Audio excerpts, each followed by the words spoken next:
지난해 8월 북한 신의주와 중국 단둥을 잇는 압록강 철교 사이로 열차 한 대가 지나갑니다. 코로나19로 인해 사람 통행이 제한된 지 3년 7개월 만에 북중 간 여객 열차 운행이 재개된 겁니다. 지난해 북중 간 교역은 3조 1천억 원으로 전년보다 137% 증가했고 코로나 이전의 82% 수준으로 회복했습니다. 이런 가운데 러시아와 북한을 오가는 여객 열차 역시 곧 운행을 재개할 것으로 보입니다. 미국 자유아시아 방송 RFA는 올레그 코제마코 러시아 연해주 주지사가 블라디보스토크와 북한 나선시 사이 여객철도 운행이 재개될 것이라고 말했다고 보도했습니다.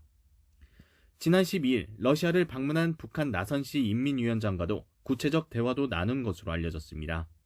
매체는 북한 노동자들의 대규모 파견 가능성도 전망했는데 문제는 북한 노동자 고용을 금지하고 있는 유엔 안보리 결의 위반이라는 겁니다.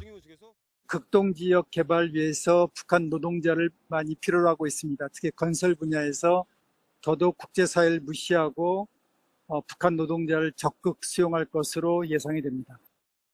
북한과 러시아의 최근 행보 역시 우려를 키우고 있습니다. 특히 김정은 위원장이 전면에 나서 재래식 무기의 현대화를 강조하고 있는 것, 결국 러시아를 향한 무기 판매 목적이 있을 거라는 의혹도 제기됩니다. 또 과학대회 참석 명분으로 러시아를 찾은 리충길 북한 국가과학기술위원장의 방러 의도를 두고도 안보리 제재 위반 가능성을 주시하고 있습니다.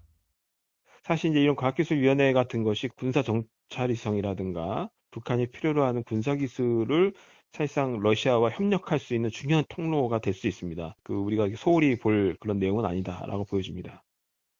지난달 유엔 대북제재위원회 산하 감시기구인 전문가 패널마저 러시아의 반대로 임기가 끝나버리면서 앞으로 대북제재 약화는 더 가속화할 거라는 우려가 나오고 있습니다. YTN 김대겸입니다.